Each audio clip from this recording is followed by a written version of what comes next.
我想自慰嘅時候覺得自己好乾啊，我想去買潤滑液，收銀個樣我都唔敢望。而我嘅第一次呢，係用玩具自己去攞走嘅，唔係話你濕就係同意嘅。就算我好中意搞嘢，都唔等於你可以同我搞。咁諗唔開先至入呢一行，哇好想喊添！攞上電話嚟，已經係對方打緊飛機嘅聲音啦。我上堂嘅過程中，佢去自慰，即係你點樣同人講去報警啊？我係一個性教練，然後我被性騷擾。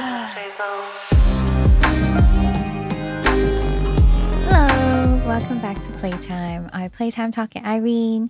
咁今日好開心啦，繼續有我哋嘅親密教練 Joyce。我哋上一集已經傾得好開心，係唔想 cut 咯，完全係。我見到個鐘好似太耐啦，就好啦，完一完先。如果我再唔停一停嘅，都分幾集去講嘅話咧，我諗啲觀眾會疲勞。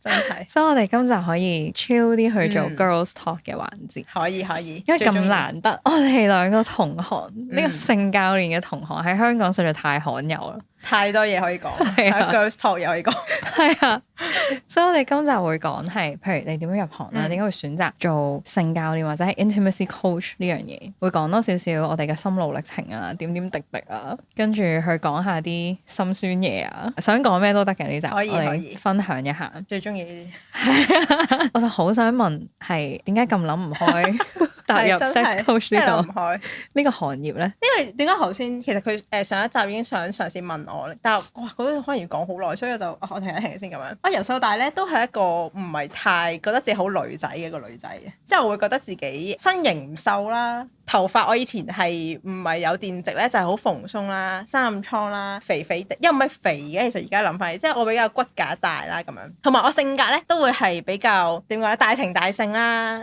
好有諗法啊，好有 power 嗰種嘅。之後都係嗰啲大家姐啊、女強人嘅 style 啦，咁所以咧由細到大都覺得自己唔係好有異性緣嘅，我係中意男仔啦，然後我就會覺得冇乜男仔會中意我嘅，通常我都係嗰啲俾個男仔 friend，喂我點樣追到你個 friend 啊嗰啲嚟嘅，即係大家都會問我意見啊，點樣去追到我個 friend，但從來都唔會有人追我咁樣啦，咁然後咧我就會覺得自己好唔吸引啊，我覺得自己成績啊、工作啊呢啲領導能力啊呢啲我都覺得自己好有自信嘅，但係我喺異性呢樣吸引力啊女性呢樣嘢咧，我係一直都好自卑嘅。慢慢咧去到大學啦，讀大學，咁大學嘅世界就會接觸到好多唔同嘢啦，就接觸咗 feminism 啦、女性主義啦、一啲性別上嘅討論啊等等，即係就會慢慢發現哦，原來我一直以前覺得自己唔夠吸引咧，係因為我用咗社會嗰個女性應該是怎樣嘅呢個清單去剔啊，但係其實原來呢個係社會俾我哋嘅，原來我哋可以有其他嘅可能性喎，原來我哋係有其他唔同嘅咩叫女性。然後我諗大學一年班開始咧，就會好想自慰啦，好想去接觸多啲自己嘅性嘅呢方面。但係咧，我以前係一間傳統基督教學校中學長大，所以我對呢樣嘢我覺得極級抗拒，覺得哇好核突啊自己，點解會想嘅死啦？我點解會瞓下覺會想做呢樣嘢，好奇怪咁樣啦。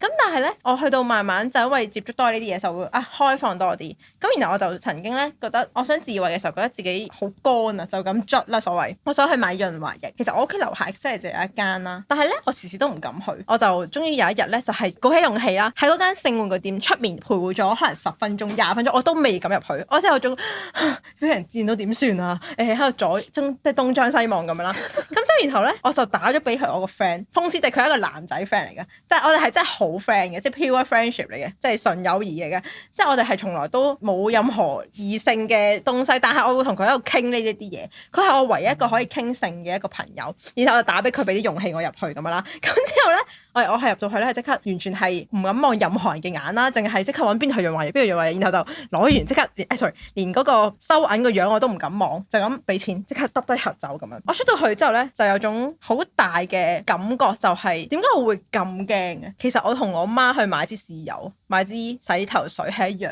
點解我要咁強大嘅羞恥感，咁驚慌？仲要我係冇一個女仔朋友可以講，而我係要打俾一個男仔 friend 咧，都係其實佢好好嘅，即係其實冇佢我都可能真係唔會入去。嗰陣時開始咧，就慢慢再去擴張咗對於女性嘅理解。以前我覺得社會俾女性嘅嗰個清單一定唔會有性慾呢樣嘢，但係原來呢樣嘢係存在，而係一樣好重要嘅嘢。但係個社會有咁多嘅枷鎖，咁多嘅標籤。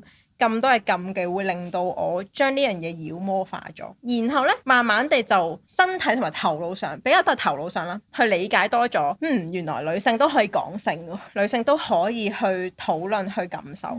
再 fast forward 啦，慢慢去好快地去到咧我嘅大學畢業咧，我就去咗外國旅行，去咗歐洲旅行。俾一個資訊大家，嗰陣時嘅我咧，我係只有一次初戀，咁而嗰次初戀係錫都冇錫過嘅初戀，即係好蒸餾水嘅初戀嚟嘅。咁所以嗰陣時我係對於親密關係呢啲，我完全係白紙嘅。咁但係因為我頭先講嗰啲啦，我又更加接觸多咗好多女性身體啊，應該話我同人哋嘅親密關係我比較白紙嘅，但係我有即係自己自慰自己探咗身體嘅。咁然後去到歐洲嘅時候咧，我就遇到一個男仔，遇到一個男性。係一個外國人啦咁樣，咁咧其實外國人都係好直白地去表達佢嘅好感啊好意，咁嗰陣時我都係幾中意佢嘅，都的確係，咁所以咧我哋都好快地啦，好多嘅親密嘅接觸啦咁樣，咁但係嗰陣時我咧我都係好驚嘅，即係我係會有種覺得其實係 O 唔 OK 嘅咧，即係我會好驚，其實呢樣嘢係咪都係唔係太好咧？呢個人好似係咪太快嘅？喺住嘅地方識嘅，係因為我去旅行，咁然後咧我就甚至我有問過佢一句，就係點解你會中意我咁樣？即係佢就講咗一啲我性格上嘅特質，例如我傾偈好自在啊，好有自己諗法啊，自己一個飛嚟玩啊咁樣。我從來細個都唔會覺得呢一啲嘅特質係一啲異性吸引嘅東西，即係呢啲我成日都俾人讚嘅講真，但係我未試過有人會話因為呢樣嘢而浪漫性上去中意我咁樣。咁然後呢樣嘢咧就令我再去打開咗多個自己，原來我哋作為一個女性係有咁多嘅可能性喎。原來呢樣嘢係吸引嘅，唔一定要係你某一啲要胸大要手臂瘦要好溫柔先至係人中意嘅喎，咁樣可以分享有幾個 moment 咧，我覺得原來我嘅身體係真係屬於我嘅。佢同我咧係有啲親密接觸嘅時候咧，佢嗰時候佢去到再深一步嘅親密接觸嘅時候，佢會問我一句 Is it OK？ 可唔可以？好啊，係即係我嗰陣時覺得哇，我係感受到我嘅身體完全係屬於我，我唔可以嘅話咧，你係冇得可以接觸我，而唔係一樣。好理所當然，我同你兩情相悅，又係一個私密嘅空間，就等於係可以。原來唔係嘅，即係講緊原來佢中意我都好，但係我都要可以俾佢做先至可以咁樣。咁咧嗰陣時嘅我咧都係頭先講啦，我係好白紙噶嘛，咁所以我係同我啲 friend 講話，我一定唔會同佢去到插入式嘅部分嘅一個親密行為嘅。有一晚啦，我哋就一齊過一晚啦。咁佢咧都知道我係完全冇經驗，所以佢都好照顧我嘅。即係嗰次之前你係冇任何試過，係啦，我頭先話白紙嘛，就我都冇錫過人，係啦。但係嗰晚啦，咁就同佢講，我唔會插入嘅性行為啦。咁佢都好尊重我嘅。咁所以咧，我哋就所謂如果用一啲好傳統嘅説法，就我哋去到 stage 4啦，所謂係啦。但係咧都令我感受到，哇！原來我嘅身體係有呢個愉悅嘅可能性嘅喎。原來我係可以讓到自己喺一個咁放鬆嘅狀態，慢慢嘅去。因為頭先第一集我哋講嗰種我可以信任呢個人，我可以有呢個自在、有被親密、被尊重嘅可能性咁樣。然後咧去到我哋所謂叫第一 round 完咗啦，即係我哋去瞓覺啦咁樣。我瞓下咧，我就有種覺得呢個人真係好好，呢個人真係我覺得係一個好值得去有更多深入交流嘅人。我就自己同自己講，我唔俾佢插入，我覺得好唔抵，即係我覺得即係好似太唔抵啦，即係有種好似唔得咁樣，好唔 worthy 咁樣啦。呢個故事嘅轉折，我冇遇到係咁，係咪啊？我嗰時其實我頭先嗰陣我完全係白紙，但係我諗我哋嘅經歷實在令我會覺得，哇！原來可以咁信任一個人，而我亦都可以咁主導自己嘅性行為、自己嘅親密關係。咁所以咧，我就撩醒咗佢啦，咁樣啦，係我哋撩醒佢啦。然後咧，我哋就係有一段火熱嘅關係啦。但係其實我都冇去講話可以住嘅，即係去插入性行為。我去到我真係覺得自己嘅陰道比較張開啦，我真係覺得自己準備好。我同佢講咗句話：如果你有安全套咧，你就可以進入我嘅身體咁樣。哦，好好啊！呢個第一次係咪啊？係真係好好嘅第一次，我都覺得係呢個係好誇張嘅第一次。然後所以我就第一次嘅性行為啦，即係第一次插入式嘅性行為啦。嗰次之後咧，我就瘋狂同我啲香港女仔 friend 分享啦，大家都會哇好犀收到你嘅反應咁樣，因為佢都會覺得哇點解可以咁誇張嘅？點解可以咁犀利嘅？點解可以咁正嘅？但係因為我話我係第一次，然後我就呢個唔係應該正常係咁嘅咩？即係呢個應該就係咁噶啦，點解要覺得係咁神奇？有少少似奇怪添啊！即係會覺得哇咁罕有咧。然後我就慢慢地覺得唔得，唔可以因為個男人係點而影響咗女仔，你可唔可以體驗到咁正嘅性嘅經驗？因為我都好相信，的確係嘅，我都感恩係可以係因為呢一個男人所以我有呢個體驗。但係我都同時相信，亦都係因為我本身係一個好探索自己身體，頭先咁講啦，自慰啊，去探索自己身體，更加知道自己身體係屬於自己啊嘅呢一個狀態咧，我先會有吸引到個咁樣嘅人出現。所以好多時候唔係淨係講緊對方係點，而係你自己又點樣回應咧，或者甚至我冇去有種覺得佢唔插我真係好唔抵呢個心態嘅話，根本就唔會再發生之後嘅事啊嘛。咁但係我會有呢一種底氣，係覺得即係每一個人聽到覺得好好笑，覺得哇你係一個點樣狀態嘅人，就係因為嗰種對於自己身體嘅完全嘅自主啊，即係我係邀請個男人進入我嘅身體，因為我哋好多時候女性就係被動噶嘛，即係我哋係被進入啦，粗口嗰句嘟你老母都一定係得嗰個嘟字，咁而冇一個女性嘅主動嘅動詞嘅喎，咁樣啦，咁所以呢樣嘢本身就係一個我好強大嘅底氣，令我可以體驗到咁好嘅性愛。所以咧，好啦，講得太耐真係10分鐘啦。但係個重點就係因為咁啦，我就翻嚟香港就唔得。我一定要教你個女仔點樣可以體會到咁正嘅性愛。咁就因為咁，所以我就去咗讀一啲嘅 course 啦。陣間再講啲，咁就係更多嘅進修啊，更多嘅學習啊，然後就慢慢成為咗而家嘅我啦。哇，好正啊！你呢個啟發真係，我要為你鼓掌。係，好正啊！真係。呢個係點解好罕有咧？其實我覺得即係無論 client 上面聽到啦，或者身邊朋友聽到啦，尤其是喺華人嘅社會，係嘅。女仔係我哋被調教啦，你係被接受嘅一方。你所有嘢都係你承受，你接受。我哋係咁樣噶嘛？我哋係 receive 啊嘛。係啊。咁呢樣嘢係其實造成好大嘅困擾噶，尤其是第一次。咁好多人嘅第一次都唔係太愉快嘅經歷，就係其實課本上或者佢睇片又好啦，佢教你性教育嘅嘢，但係冇人教你如何做愛啊嘛。咁你淨係睇 A 片，佢都好難真正學到如何做愛呢樣嘢。係，同埋好多時候 A 片仲要係男性主導比較多嘅時候，女仔就下下都就係瞓喺度咯，即係。而且男仔又唔會去真係學到精髓咯，好 sorry 咁講，真係。咁所以我同你有少少調翻轉嗰個位就係我點解想教男仔？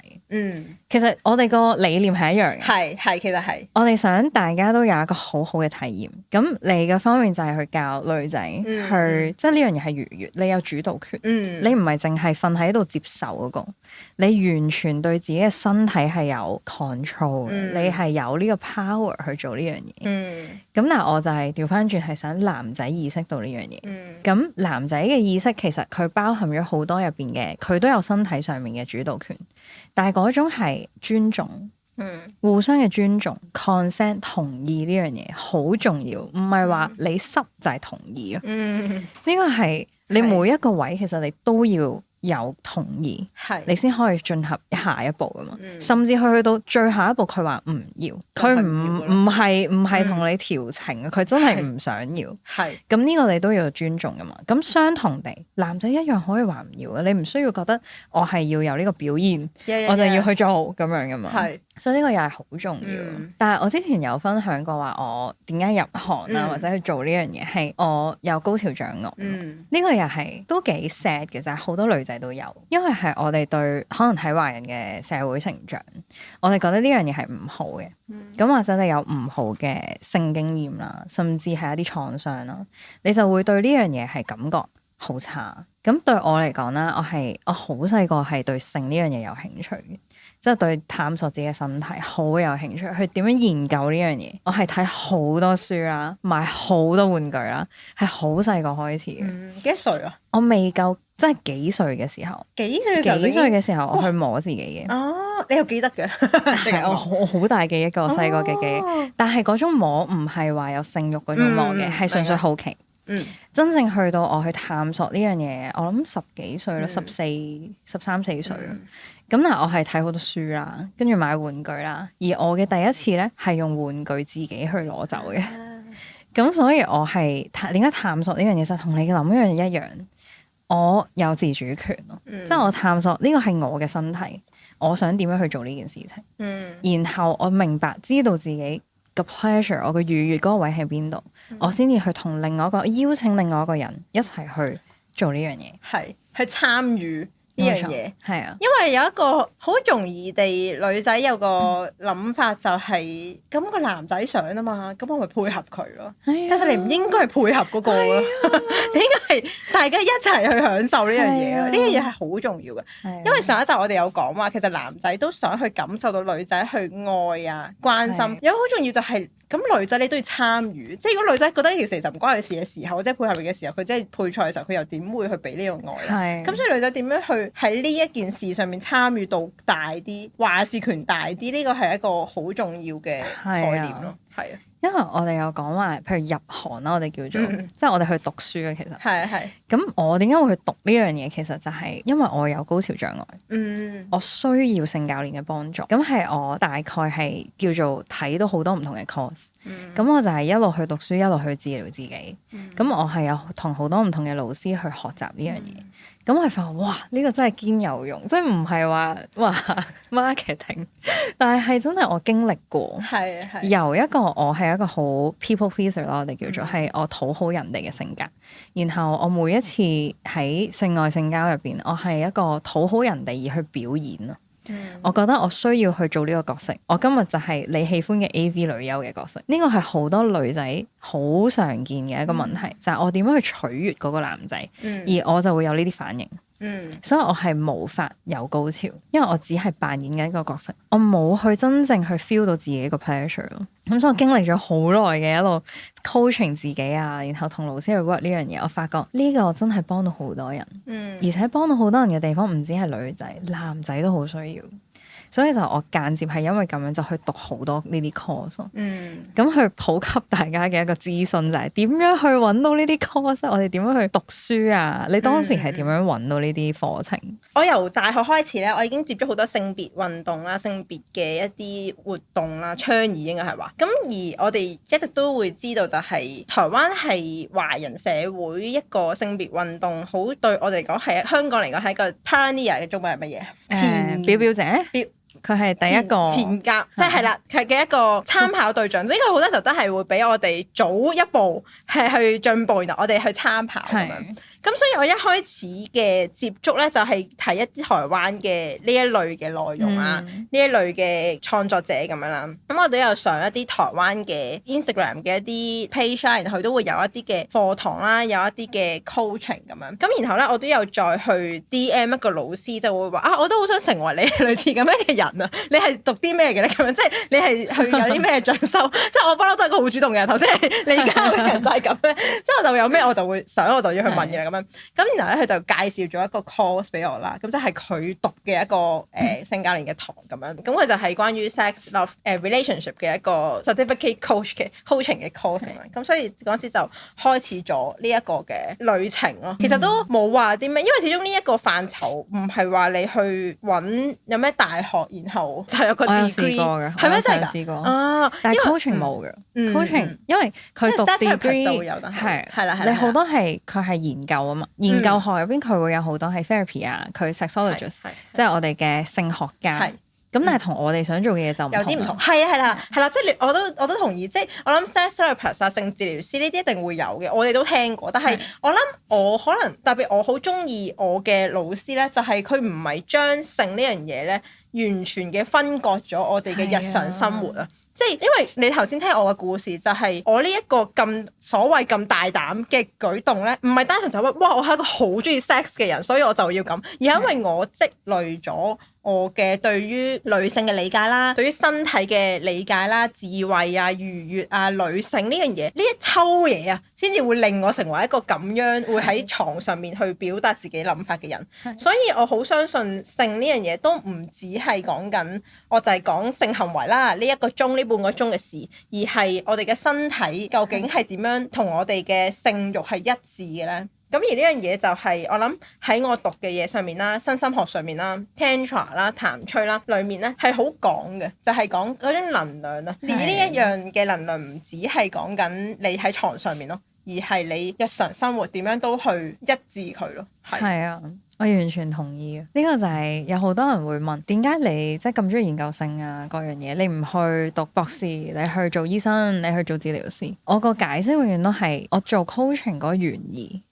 就係因為我本身對身體有嗰個 disconnection，我親身體驗過，有嗰種斷離咗嘅感覺係好唔好嘅。然後你去睇治療，其實佢係將你病理學化，但係我需要嘅唔係呢樣嘢，就係好似你所講係生活化。佢係一體嘅，我個 mind 同我嘅身體係一齊嘅，我點樣將佢連結翻一齊咧？所以我先至會去睇 somatic，就係身心學呢樣嘢。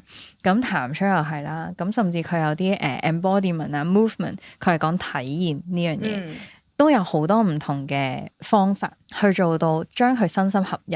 係啊，因為佢唔應該分開啊嘛。係啊。尤其是性呢樣嘢係咁重要嘅一樣嘢，點解要將佢擺喺一個暗格框框住佢？係啊，特別女性咧，佢係性係我哋一個好重要嘅生命力嚟嘅。其實即係好多人話我嗰時歐洲翻嚟之後咧，哇！我有啲容光煥發咗咁。我覺得大家你都唔一定要係啲咩好特別好大嘅性嘅經驗，話可能你一個愉悅嘅性咧。女性你會 feel 到自己容光煥發啲，或者哇覺得自己開心啲，個人好似自信啲。其實呢樣嘢唔係一種假象嚟嘅，而係真係，因為佢真係關事嘅，即係真係我哋讀嘅就係話俾佢知，性係讓到係我哋原始嘅慾望，而呢樣嘅慾望一直被壓抑嘅時候，其實我哋唔係做緊我哋一個人 supposedly 一個基本機器要做嘅嘢，或者唔係話一定要有性，而係一個好嘅性添啊！即係你求其揾個性，其實都唔一定會咁樣覺得嘅。但係一個好嘅性就係會讓你體驗到，哇！原來自己一個有自主嘅女性，哇！原來我有呢個愉悅嘅能力，哇！原來我嘅身體係可以咁樣喐動，原來我可以帶動我嘅身體去跳舞，去體驗好多生活嘅有趣嘅事情咁樣。即係呢啲全部都係好息息相關嘅。係啊，都係再諗少少，就係頭先一開始第一集會講話點解我而家會稱之為親密關係教練而唔係淨係性教練咧？其中一個原因咧，就係因為特別我嘅 client 係女性嘅時候咧，佢哋有時嘅側重點都唔係就係講緊話係一定係性添啊，係講緊同對方嘅親密，同埋同自己嘅親密啊，即係同自己身體嗰份親密感。哇！原來佢哋係冇經歷過嘅，即係佢哋冇經歷過，就算有男朋友都好，或者就算有性行為啦已經，但係都冇經歷過嗰種就係同自己身體好連結、好親密嘅一種感覺。而呢一個就係我好想話俾人知，呢樣嘢好重要咯。而呢樣嘢係影響緊你生活，影響你嘅成個人生。絕對係。係啊，我而家又帶翻男性嗰個角度去睇，我就係調翻轉咯。我用性呢一個字要行先，因為呢個係佢哋想要嘅嘢。係，但係當佢入到嚟我嘅教室，其實就係將佢簡單化。你係真係 drill 翻落到底嘅，佢唔係嗰啲技巧啊，好花巧嗰啲嘢，係真係去翻你同自己嘅連結咯。咁所以就男仔同女仔嗰個切入點係調翻轉。咁佢講到我好想講係有冇啲好難忘啊，或者我而家成個腦海都係最近我好大壓力嘅。我頭先 off camera 我哋有傾係，其實做性教練咧，真係點解話咁諗唔開先至做？真係係啊，揸先，因為真係點解講話咁諗唔開先至入呢一行？係因為有性呢樣嘢。即係呢個字喺你個名前面，已經係好多，已經係人哋對你嘅標籤啦、幻想啦，甚至係即係可能你都明知自己嘅係啦。頭先你已經諗得講得比較保守咗，係啊，即係你嘅 haters 多啦，但係同一時間你可能亦都係俾人追緊，即係你嘅片啊，係我成日都同導演講嘅，我係即係而家變咗官僚員啊。係收到好多人嘅 J 圖，我哋都有一個免費嘅電話諮詢噶嘛。其實個作用係等啲客可以同我哋講佢嘅情況，然後我哋去諗點樣可以幫到你，等互相了解啊。甚至可能我真係幫唔到你嘅，我時都係啊，我都係啊，你唔應該揾我。係啊，我傾完之後其實話俾你知，係啊，你唔需要我，或者你要揾第二啲嘅專業人士啊嘛。咁但係咧呢個情況就變咗係有好多騷擾咯。係。即係一攞上電話嚟咁樣，咁就已經係對方喘氣啊、打緊飛機嘅聲音啊，咁呢啲我都好啦，好有禮貌地同佢講，呢個唔係我電話諮詢嘅原意嚟嘅。咁我哋今日就到此為止啦。咁樣。咁但係都係越嚟越多，越嚟越多。我每日都接收嘅好多呢啲信息啦，好多佢哋嘅圖片啦，然後甚至係喺我上堂嘅過程中，佢去自慰。都多嘅，即係呢啲情況咁，哇，好崩潰啊！即係原本我哋個初心係好想去做好，哇，好想喊添，係好想去做好呢件事情。我唔係講話有幾偉大，但係我哋係有一個使命感，去覺得我想幫到人。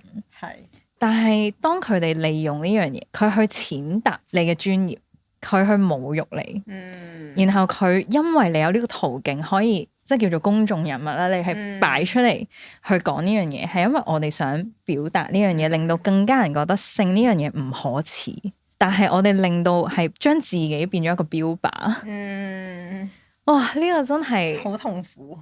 係啊，真係我哋無從訴求。係啊，即係你點樣同人講話報警啊？我係一個性教練，然後被性騷擾，真係。我諗嗰個矛盾位就係有種，我有時會好掙扎，就我見住嗰啲 haters 又好，騷擾嘅留言啊 DM 都好，我就覺得唉，算啦，由佢算啦，呢個世界都係冇救。但係當然 I mean 正面嘅狀態嘅，我梗係知道，一定係有一啲人其實係好受着你嘅教導，佢哋覺得哇，你做嘅嘢真係好勇敢啊，好有意義，我真係學咗好多嘢啊！呢啲係我哋好大嘅動力繼續落去。如果唔係都真係唔知點搞。我諗嗰個拿捏嗰個定位啦，拿捏點樣去講我哋嘅內容啦，讓到人哋唔會覺得我哋只係講一啲色情 juicy 嘅嘢啦。其實褪後一步講啦，色情 juicy 都冇問題㗎，但係只不過喺一個咁公海嘅世界咧，我哋都要保護返自己，同埋即係讓自己係有一個知道其實我哋係做緊啲乜嘢教練嘅角色，但係會覺得啊〜做啲乜嘢咁樣，我未去到話好嚴重嘅會收到一啲騷擾嘅東西，但係我自己係比較多係好多可能 slut shame 叫做蕩婦羞辱啊。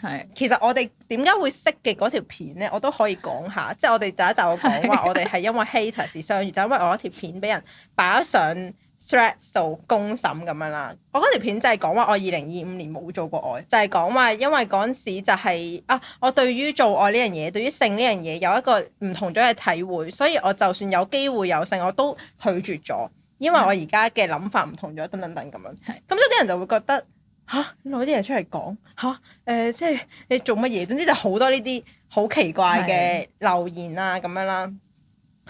我其實係真心覺得。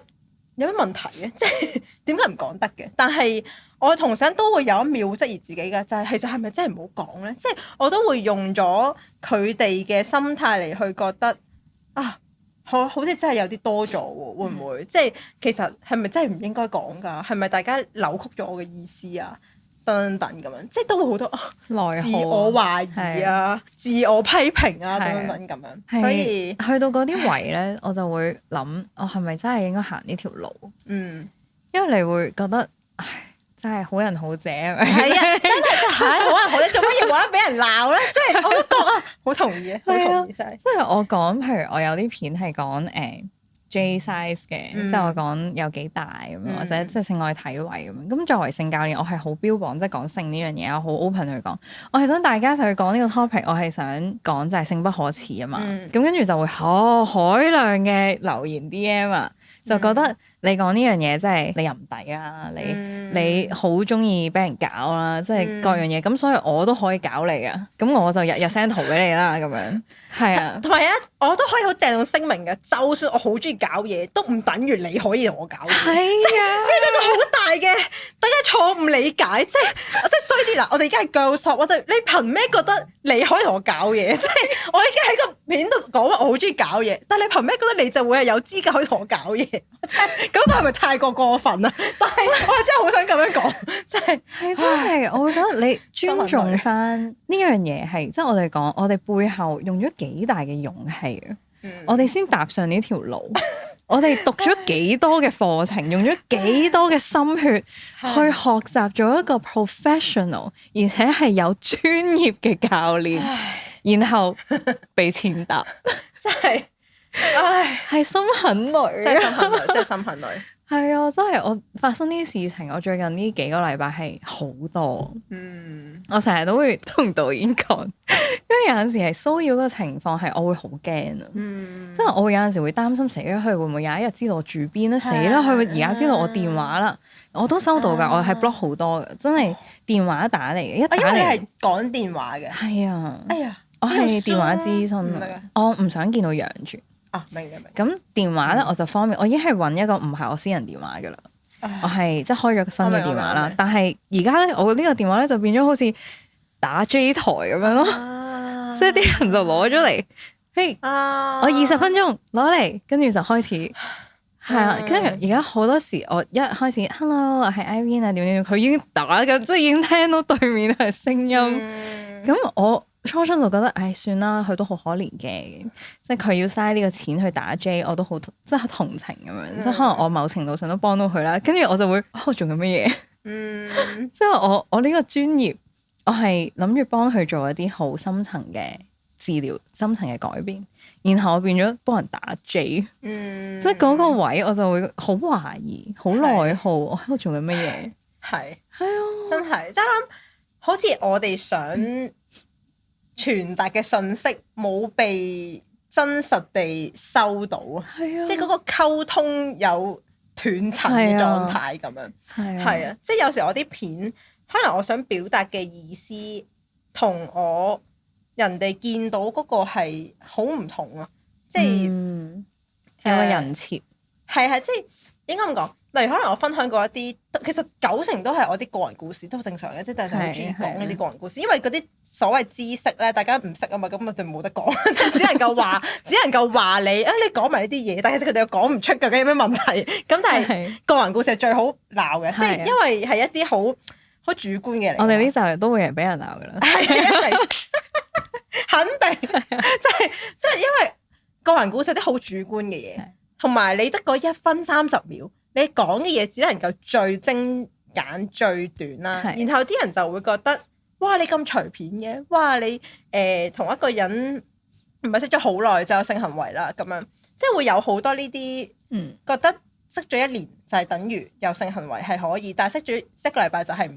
可以，即係佢哋啲準則係用咗一個好傳統嘅理解，而特別你係一個女仔，你就會覺得，哇！你好隨便喎咁樣。然後我就會覺得其實呢個唔係我想講嘅嘢，我係想講其實時間唔係一個衡量你可唔可以同呢個人做愛嘅標準，而係你要有足夠嘅底氣，鍛鍊好自己底氣，令到自己有呢個能力去判斷究竟前面呢個人值唔值得你去做愛。就算你同佢識咗1年啊2年啊，但係實如果佢嘅能量好乜都好係唔同你同頻嘅話，其實係完全唔值得做愛。但係如果一個人同你識咗係1個禮拜，而你係有足夠底氣嘅話，其實佢係冇問題嘅。呢個一定會俾人鬧，就話你太隨便啦。Anyway， 但係個重點就係究竟嗰個大家去理解呢件事嘅嗰個眼光已經唔同嘅時候咧，你就會好容易俾人不斷嘅攻擊。係啊，仲有啲係人身攻擊噶啦，有啲就會話你咩？我覺得有啲好好笑嘅，即係你唔適合着樽領衫，即係嗰啲咧好。真係好無聊呢啲，即係如果你話係啲普通嘅當好收入或者咩，我都好理解。但係心諗你去睇嗰件衫着咩係咩事？即係就覺得呢個係特別係女仔會更大地感受咯。即係做一個女性就係咩啊？Her nose is too big，有冇聽過呢句説話？就係啦，即係大家可能講咗3分鐘嘅啊，你個鼻好似有啲大，即係個重點係咩嘢？即係我覺得大家唔好淨係睇一啲唔重要嘅嘢咯，或者係一啲我哋唔係就係想講啲嘢，但係呢個位可能係特別真係女性喺個社會嘅標籤又好咩都好，就會容易地變成咁樣。係，但係我就會即係用一個感恩啲嘅心咯，即係可能即係起碼有人鬧即係有 noise，係啊，咁即係我哋講緊嘅嘢，我哋做緊嘅嘢係有用嘅。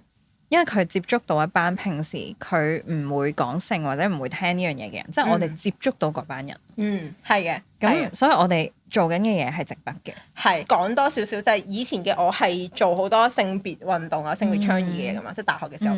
我哋有時候我哋圍內一啲做開性別倡議嘅人咧，都會覺得點解好似總係打破唔到同溫層，即係好似嚟去參加女性乜乜活動嘅，都係嗰堆女仔啊。或者性別 LGBT 嘅一啲活動，全部都係嗰啲人啊，好似打破同溫層。然後真係做呢樣嘢，做呢個 intimacy 嘅 coach 親密關係嘅呢個 page 啊，接觸咗所謂就係唔係同溫層人咧，你就係會收到呢啲嘅呢啲嘅 noise 咯，呢啲嘅話你嘅聲音咯。所以突破同溫層呢樣嘢係一樣好唔容易嘅嘢嚟嘅，但係都係我哋做嘅初心嚟嘅，即係但係同時間就係要接受，就係會有呢啲。你一定會俾人咁嘅人咯，係啊，即係你要接受呢樣嘢係，即係作為性教練，尤其是我哋要擺個樣出嚟講呢樣嘢嘅人，你要有足夠嘅勇氣、足夠嘅底氣，然後要唔可以玻璃心咯，即係你嘅內心有幾強大，你每一日接收咁多負能量、咁多負面嘅消息，仲要騷擾你嘅嘢，跟住就係我哋頭先 off camera 講點樣去 regulate 呢個情緒，點樣去淨化自己啊！即係呢個係我都問緊啲老師嘅，真係係啊！真係我每一晚咧都會燒嗰啲鼠尾草係 sage，我都會點檀香、沉香，去令到自己洗滌翻，即係回歸翻我係最靜態，即係真正我自己嗰個狀態。因為有陣時你都幾困擾噶嘛，你每一日接收緊好多唔同嘅嘢，尤其是我哋每一日都俾人騷擾嘅時候，咁佢點樣去回歸翻呢個位？真係難嘅，所以係想踏入性教練呢個行業嘅人諗清楚，好似拆自己招，唔係應該拆我哋呢行嘅招牌咁。其實我都唔係想咁，但係我會話係我哋有少少好似打破緊先河嘅，即係。有時候會覺得可能我啦，特別而家做嘅可能嚟 marketing 啊，或者即係去有唔同 client 啊，有時候咧會要用好多唔同轉點樣去 promote 咧，點樣去宣傳啊等等咧，會去諗究竟我要俾人嘅形象係點啦，然後就會有好多呢啲嘅變化，就會覺得呢個係咪真係我想俾人見到？我想讓人哋覺得嘅一個樣咧，但係有時候你又好睇數據啊、數字咧，你又好似呢啲係真係大家中意聽嘅，即係就會好容易地越做會越難去完全地 follow 自己想做嘅嘢，但係你又知道可能你係必經喎，即係你哋要做啲所謂你冇最想做嘅樣子，然後讓人哋真係去接觸到你啦，咁你咪可以先做到你真係想做嘅嘢咯。係啊，咁所以呢個係一個拿捏嗰個位，因為對我嚟講都係嘅，即係我係好堅持去做自己做嘅嘢，我好堅持去講我想講嘅嘢，但係你就會經歷一段階段，就係你未必會爆咯，你因為你講緊一啲嘢係未必大家觀眾想聽嘅，你做緊嘅事情，你行緊嗰條路，其實係我自己想做嘅嘢，就唔係我接收咗佢哋想聽想睇嘅嘢，我就去做咯，咁但係你條路就好漫長，咁。我自己啦，係想拿捏翻就係我嘅初心，即係我哋點解想入行，我哋點解想做呢件事，就係揸實呢個初心，真係要揸緊佢，因為如果唔係我哋每日咁樣嘅疲累啊，係嗰種無從釋放嘅疲累，但係好感恩，真係好感恩嘅係真正支持我哋同埋係得到幫助嘅客人，係好感動，即係呢一啲 case 就會係令到我哋覺得值得啊！因為你見到佢哋嘅變化，佢係即係好似我哋自己行過咗一條路嘅時候，我哋嘅變化，你見到你嘅學員、你嘅客人，佢有嗰個變化嘅時候，哇，係一切都值得啊！我哋就係咁心軟嘅，一見到就覺得好啦，其他嘢都冇所謂。係啊，我覺得我試過有一次好感動，就係有一個 client 寫咗一封手寫嘅佢嘅感想，然後影咗俾我。即係佢唔係真係寫俾，但係佢嘅感，即係佢對於我 coaching 嘅感想，然後自己嘅 reflection，然後寫，然後影咗低咗俾我。裏面有一句就係話原來我想對方或者伴侶俾我嘅親密接觸或者愛咧，原來我都可以俾到自己。即係呢一個係呢個就係我嘅初心，即係頭先你講話嘅初心，即係個初心就係我哋自己都可以去愛自己咯。而呢樣嘢之後，你就會得到別人嘅愛，包括係講緊性嘅愛，定係親密嘅愛，定係乜嘢嘅愛咁樣。係咯，呢一個係，唉，即係就係咁深遠嘅。真係，即係有陣時我都會收到啲 client 咧去講話啊，我成功咗啦，我同我嘅伴侶終於成功咗啦。跟住或者佢係講一啲係佢咁多年嚟困擾住佢嘅羞恥感。佢喺一個 session 入邊，原來聽到我講呢樣嘢，唔係變態，唔係佢應該覺得羞恥，其實係一個佢 celebrate 呢個係佢人生佢嘅性慾嘅一部分，就係咁簡單嘅一樣嘢，令佢覺得被看見。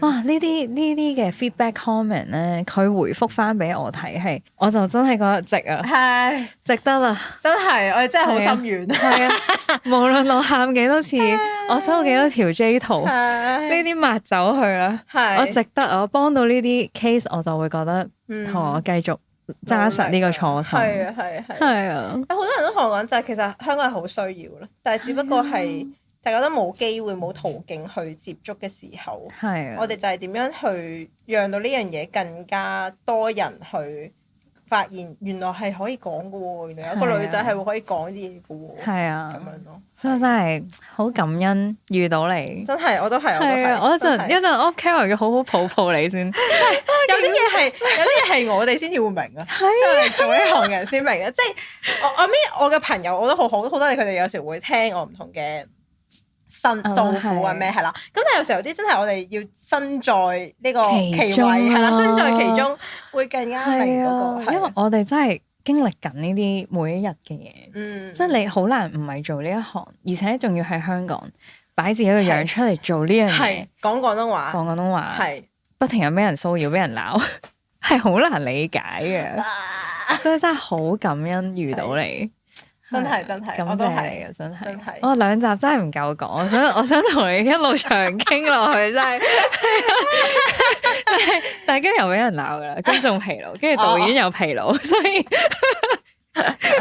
再安排，再安排，真係好感謝你。希望之後我哋有機會睇下點樣再合作。會。同我真係好希望大家，即係如果做呢個行業嘅人，或者對呢個行業有興趣嘅人，真係嚟揾我哋。係。我哋真係要一個圍爐取暖嘅小 group 咯。期待呢個年。冇錯。感謝你，咁我哋今集時間就差唔多啦，咁感謝大家陪咗我哋2集啦 Joyce， 感謝你，咁希望我哋好快又可以再見啦。咁聽緊我哋 podcast 內容嘅，記得翻去 YouTube 睇我哋呢個精彩嘅 Girls Talk 畫面啦。咁睇緊 YouTube 嘅大家，亦都可以翻去 Apple Podcast、Spotify 同埋 KKBox 聽翻重溫今集嘅內容嘅。我哋下集再見 ，Thank you，拜拜。